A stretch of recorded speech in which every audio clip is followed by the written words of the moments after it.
नमस्कार दोस्तों, स्वागत है आपका आज के मुख्य समाचारों की वीडियो में। जी हां दोस्तों, यहां पर आपको देखने को मिलेगी सुबह से लेकर शाम तक की सारी के सारी बड़ी खबरें, मुख्य समाचार, ब्रेकिंग न्यूज़ अपडेट के रूप में।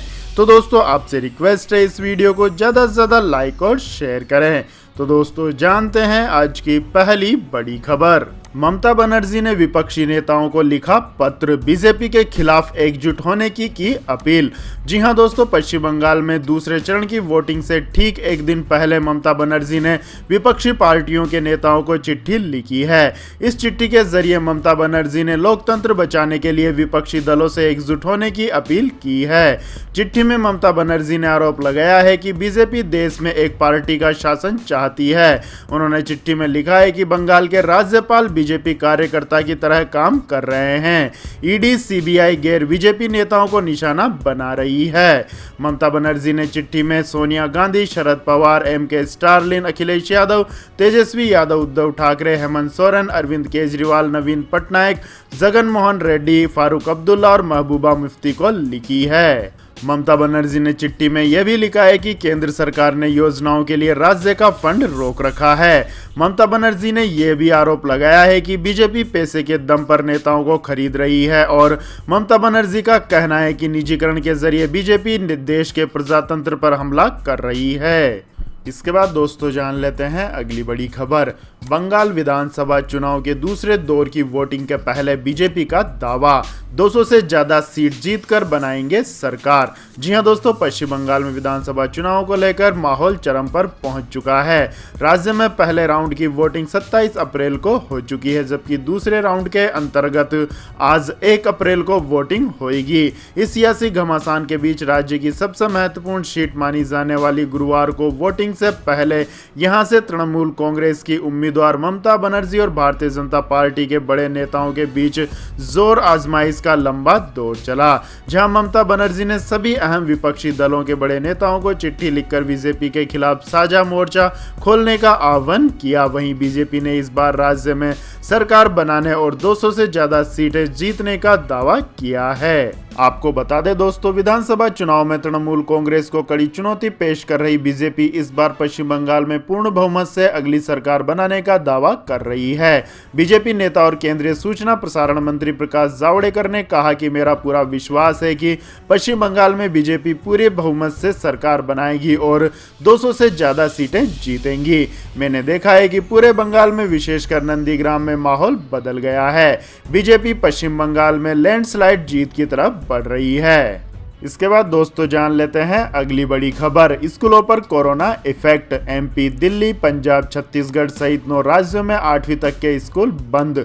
राजस्थान में सरकार ने फैसला कलेक्टरों पर छोड़ा। जी हां दोस्तों, नए शिक्षा सत्र का 1 अप्रैल से आगाज हो जाएगा। इस बीच देश में कोरोना की बढ़ती रफ्तार ने राज्य सरकारों की चिंता बढ़ा दी है। इस कारण मध्य प्रदेश, महाराष्ट्र, दिल्ली, पंजाब और छत्तीसगढ़ सहित 9 राज्यों ने 1ली से 8वीं तक के स्कूलों को फिलहाल बंद कर दिया है। हालांकि बिहार और हरियाणा में 1ली से 12वीं तक की कक्षाएं चलती रहेंगी। वहीं राजस्थान सरकार ने 1ली से 5वीं तक के स्कूलों को अगले आदेश तक बंद कर दिया है।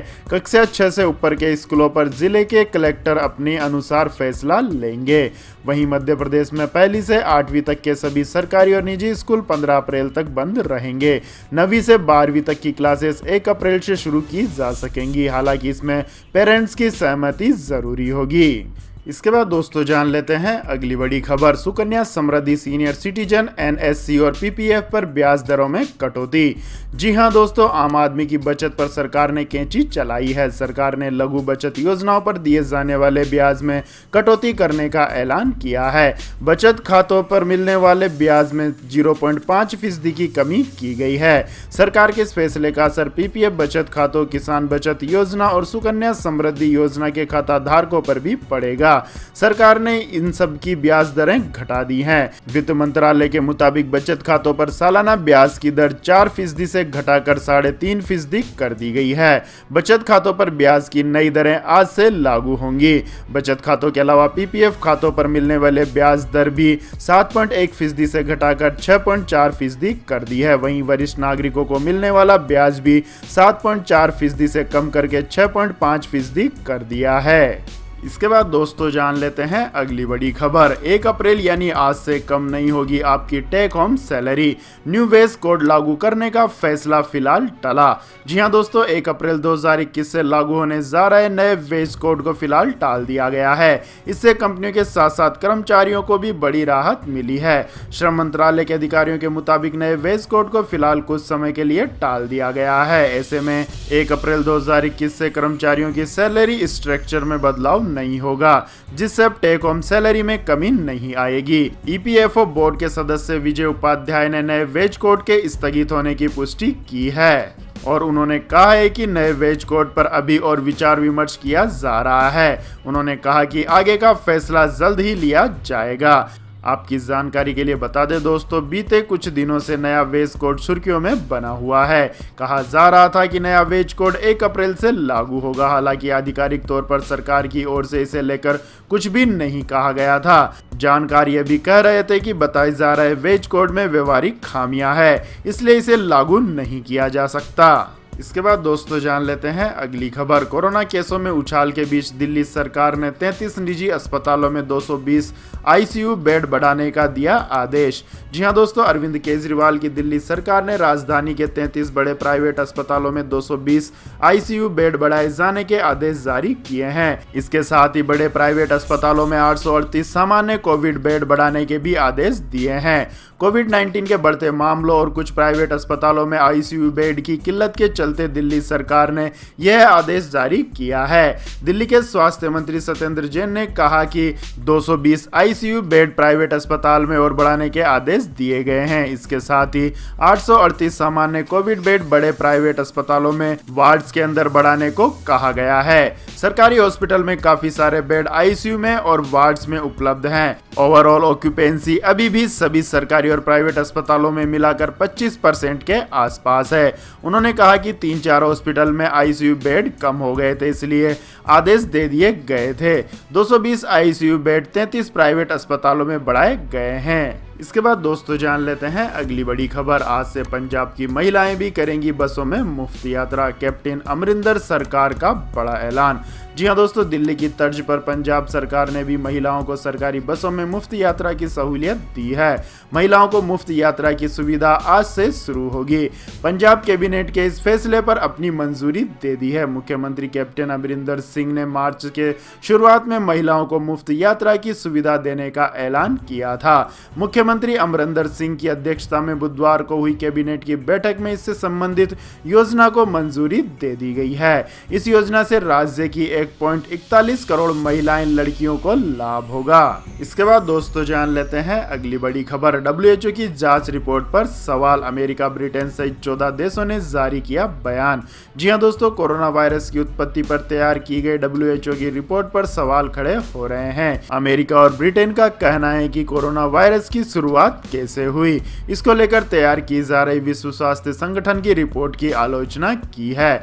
अमेरिका और ब्रिटेन के साथ 12 अन्य देश भी WHO की रिपोर्ट पर सवाल उठा रहे हैं। इन सभी देशों ने मिलकर एक बयान जारी किया है। इस बयान में आरोप लगाया गया है कि चीन ने इस रिसर्च से संबंधित मूल डाटा और नमूने WHO को नहीं दिए। यह बयान WHO प्रमुख टेड्रोस एडहॉम गेब्रियस द्वारा कोरोना वायरस की उत्पत्ति की जांच के दौरान डेटा मिलने में हो रही कठिनाई की बात स्वीकार करने के बाद आया है। टेड्रोस ने कहा था कि मुझे उम्मीद है कि भविष्य में देश रिसर्च के लिए व्यापक डाटा शेयर करेंगे। इसके बाद दोस्तों जान लेते हैं अगली बड़ी खबर। लेकिन दोस्तों, अगली खबर जानने से पहले आप लोगों से गुजारिश है कि इस वीडियो में दिखाई गई खबरें अगर आपको पसंद आई हो तो इस वीडियो को लाइक करें, शेयर करें और हमारे चैनल को सब्सक्राइब करें। तो दोस्तों जान लेते हैं अगली खबर। LPG सिलेंडर के दामों में 10 रुपए की कटौती, आज से लागू होंगी नई दरें।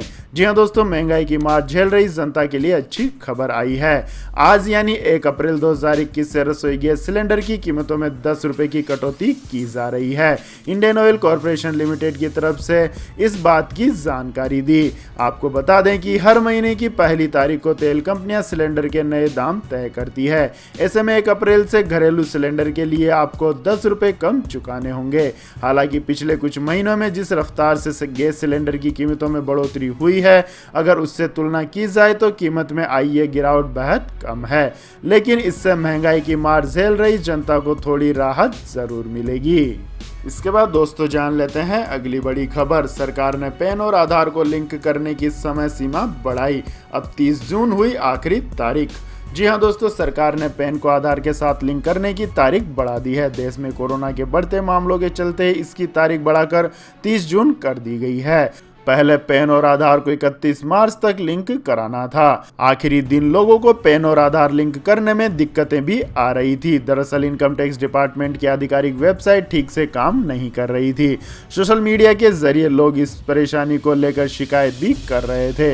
हालांकि अब सरकार ने पैन आधार लिंक करने की तारीख आगे बढ़ाकर करदाताओं को राहत दी है। इसके बाद दोस्तों जान लेते हैं अगली बड़ी खबर। महाराष्ट्र में घर खरीदने वालों के लिए बड़ी खुशखबरी।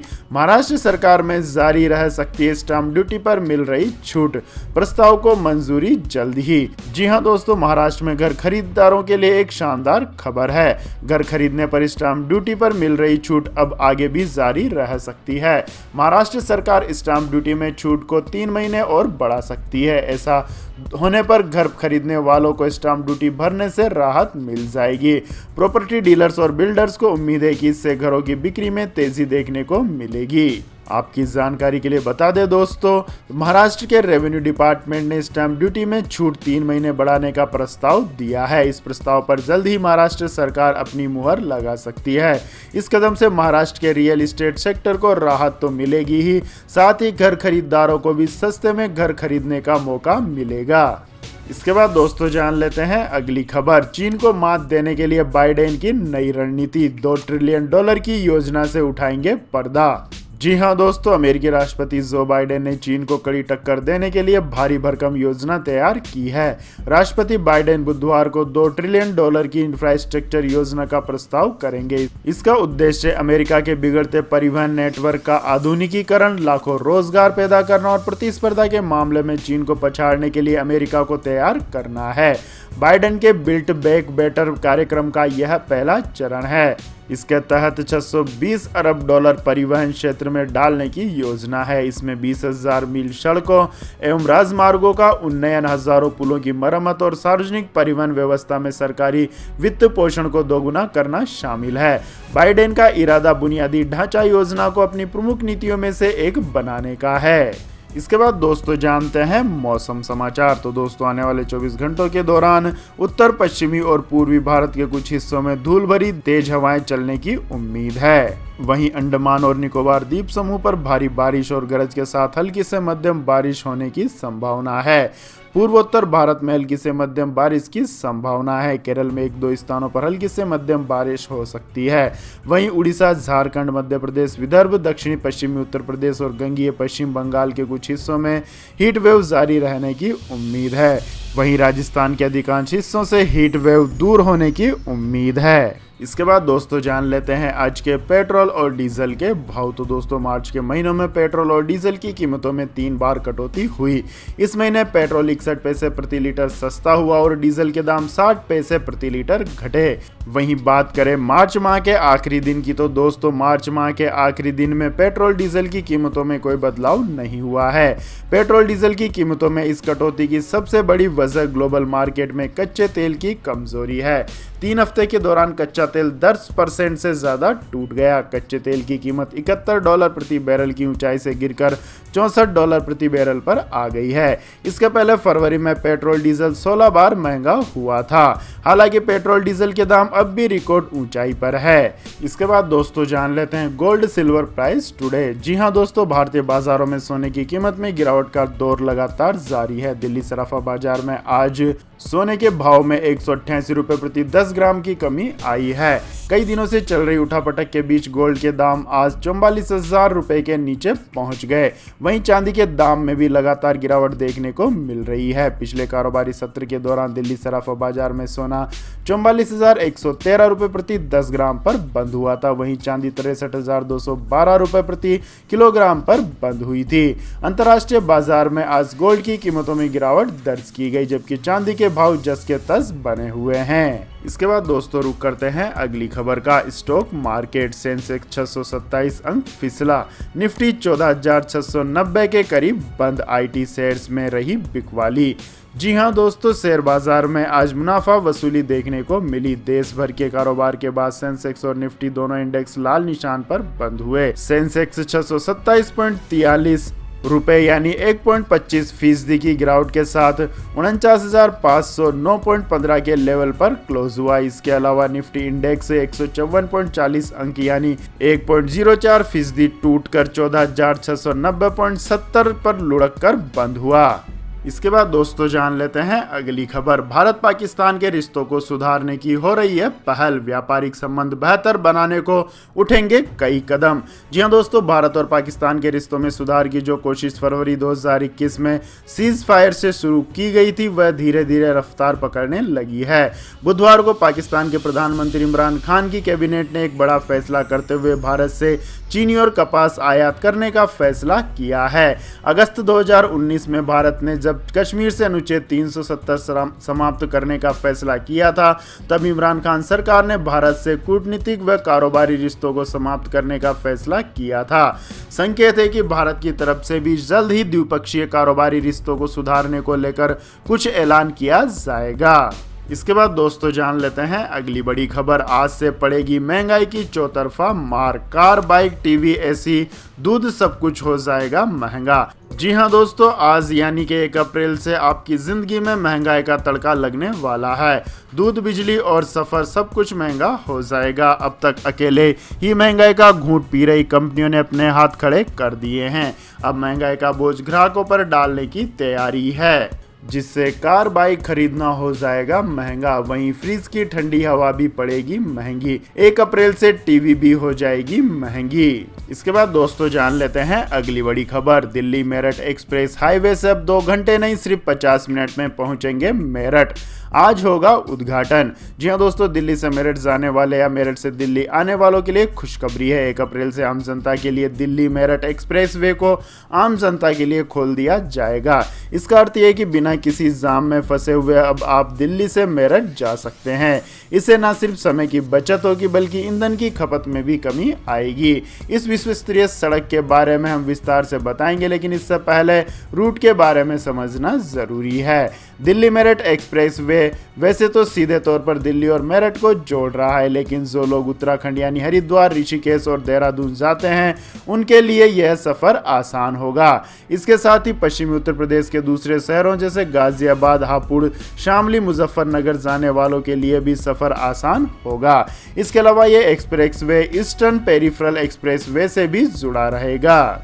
इसके साथ ही दोस्तों इस एक्सप्रेसवे की सबसे बड़ी खासियत यह है कि आप जितना सफ़र करेंगे उतना ही टोल अदा करना होगा।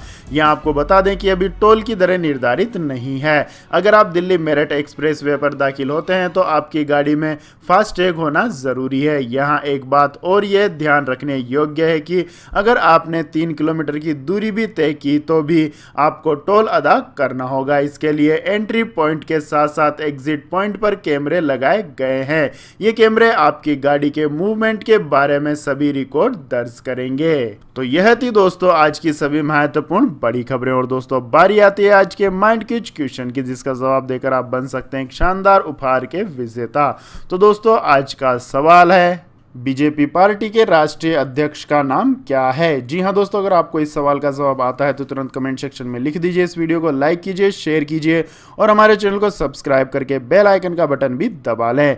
धन्यवाद। जय हिंद, जय भारत, वंदे मातरम।